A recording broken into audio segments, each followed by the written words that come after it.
I guess this is the perfect time to talk about nutrition. Everybody just finished eating their lunch. So as Dave said, my name is Natalie Menza, and I'm a registered dietitian. I'm a sports nutritionist, and I work with Destination Athlete.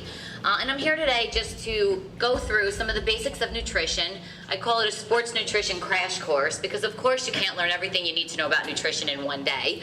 But I want to make this interactive, so I'm going to ask you guys some questions. If you have any questions throughout the presentation, just feel free to raise your hand. I want to make sure that you get the most out of this.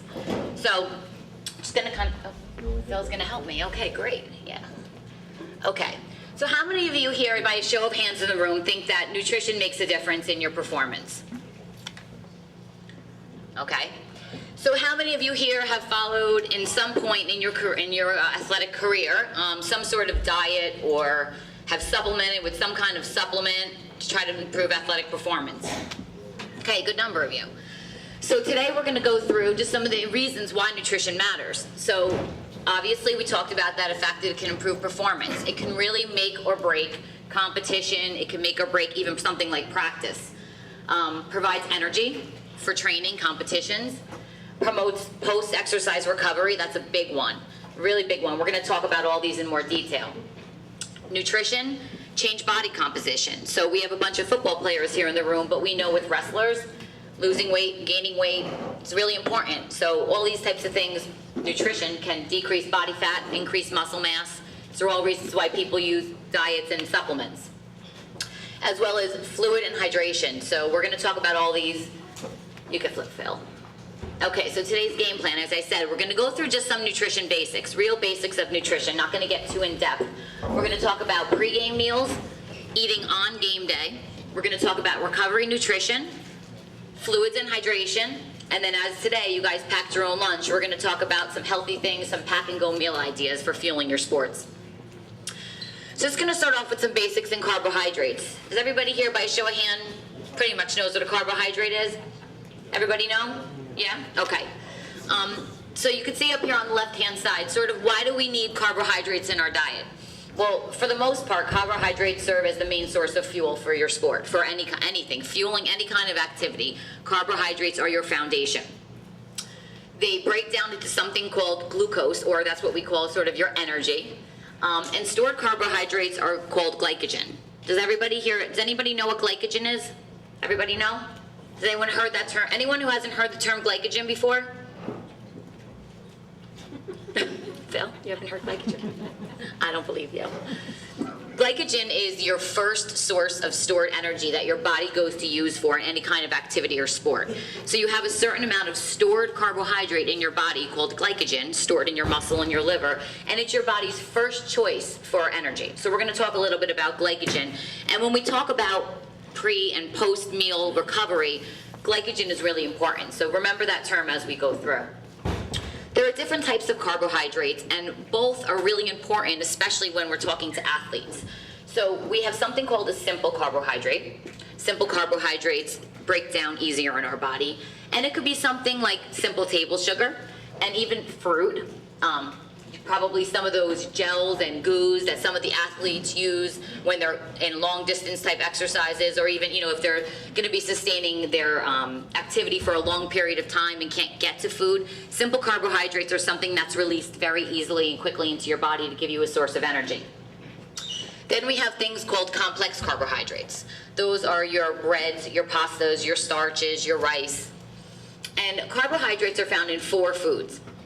So carbohydrates are found in grains, as we talked about the complex carbohydrates, fruits and vegetables, and then carbohydrates are also found in dairy. Does anybody know what another important nutrient that's found in dairy is? Protein. Calcium, right. Protein and calcium. How many of you in here think that protein is a really important nutrient for you guys? How many have at one point or another supplemented with protein? Okay. Does anybody in here want to take a guess at why we need protein? Build muscles? Recovery? What types of food are protein found in? Peanut butter. Meat? I heard somebody say peanut butter. Any other thing, any other source of protein that doesn't, it's not a non-meat source of protein? Does anybody have any ideas? Fish, eggs, milk, nuts, right? Did it say nuts? Potatoes? Okay. We're gonna get to protein. We're gonna talk about all those things. So you can flip one more slide. Okay. So protein, they said that, a couple people said meats. So it's found in, obviously, red meats. It's found in foods like chicken and turkey. But it's also found in foods like dairy. So you guessed right. Dairy is also a really great source of protein. Anybody in this room, by a show of hands, ever heard of using milk or chocolate milk as a post-recovery meal? That's because dairy is a form of both carbohydrates and protein. So we're going to talk about that a little bit more. Keep that in mind. You can flip back one. Nothing. Yeah. No. Sorry. Phil, I'm going to have to fire you. Okay. So we also heard nuts and seeds. So right. So stuff like peanut butter, nuts, those are also good sources of protein. So these are all really important foods to keep in mind when you're thinking about protein. So it's common that a lot of people think of protein, they think of meat and chicken. You don't always think of foods like dairy and nuts and peanut butter and foods like that, but they're all really important to keep in your diet. All really provide different sources of nutrients aside from protein that are important for athletic performance and also just for good nutrition. And we talked about protein supplements. So it's true that athletes do need a little bit more protein than the average person. So at times that, it's more common for an athlete to choose a protein supplement over an average person probably not needing it.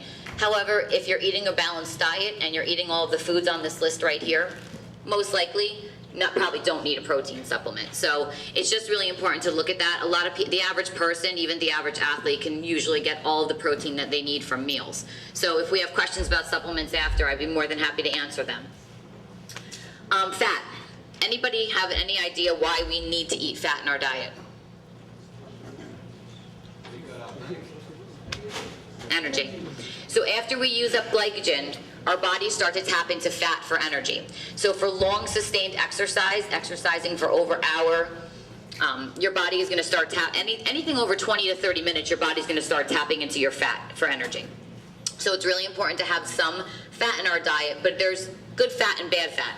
Does anybody have any idea what a good fat is? Anybody have any idea good fat? Unsaturated fat. I heard unsaturated. What's the source of unsaturated fat? Vegetable oil. Anybody else? How about a bad fat? Anybody have an idea what might be something that we want to choose less of? Unhealthy fats? Candy. That's a sugar. Greasy food. Greasy food. Greasy food. So candy like chocolate. Did you mean like candy like chocolate? Like high fat, right? Has anybody here, by show of hands, heard of the term saturated fat? How about trans fat? Okay, saturated fat and trans fat, you can flip Phil. Saturated and trans fat are what we call quote-unquote bad fats. Those are the fats that put weight in areas we don't want it to be, our stomach, our thighs, our hips. They also are the ones that clog our heart, our arteries, that can cause heart disease, can cause things like type 2 diabetes, and can cause things like obesity. Unsaturated fat are good fats. I heard somebody say oil. Also, they're found in foods like peanut butter. So peanut butter, if you ever look on the nutritional facts panel of peanut butter, there's a lot of fat in peanut butter, but it's all that good fat. That's actually healthy for your heart. So it's important to include more of the unsaturated fats in your diet, things like vegetable oil, olive oil, canola oil, avocados, flaxseed. Those are all things that a lot of times people actually supplement into their diet because it's good for you. It's heart healthy. Okay. Anybody have any questions so far on carbohydrates, protein, or fat before we move to fluids? No? Okay. So fluids and hydration. So really, really important topic here. So I'm going to spend a couple of minutes on it. You guys just came out from the field. You've been out there all day. How many of you have been drinking water or some kind of drink all day? Okay. How many of you think it's important to drink something other than water when you're exercising? Can anybody give me an idea why? You need sugar? Electrolytes? to put yourself to recover. So you need stuff for recovery.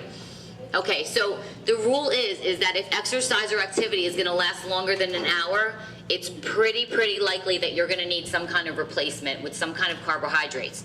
So an energy drink, a Gatorade, a vitamin water, something that's got electrolytes and some source of a carbohydrate in it is probably necessary if you're exercising for longer than an hour. So when you see people drinking Gatorade and those types of sugary carbohydrate drinks, people at the gym that are just walking on the treadmill for a half hour or 20 minutes, probably not likely that they need any kind of carbohydrate-based replacement drink. So it's really energy or activity that's going to be lasting longer for an hour. So, and again, you're sweating, you need to replace those electrolytes. Anybody have any idea what an electrolyte is? We're saying electrolyte. I want to make sure everybody understands what that is. Somebody say it over here. What is an electrolyte? What are some of the things you're looking to replace? What do you do when you sweat? What are you losing? Sodium, right? Sodium, potassium. Those are all things that when you're sweating it out, your body needs to put it back in. Sodium and potassium regulate water balance in your body. So it's really important that you're putting those things back in. So again, rule of thumb is exercise lasting for longer than an hour. If you guys are out there for longer than an hour, you're gonna need something with a carbohydrate. So dehydration, if you're not properly hydrating yourself, it causes muscle fatigue, it causes low energy, and the most important thing is it increases your risk for injury. So if you're fatigued and you don't have enough energy, it's probably more likely that you can get injured. So hydration is super important.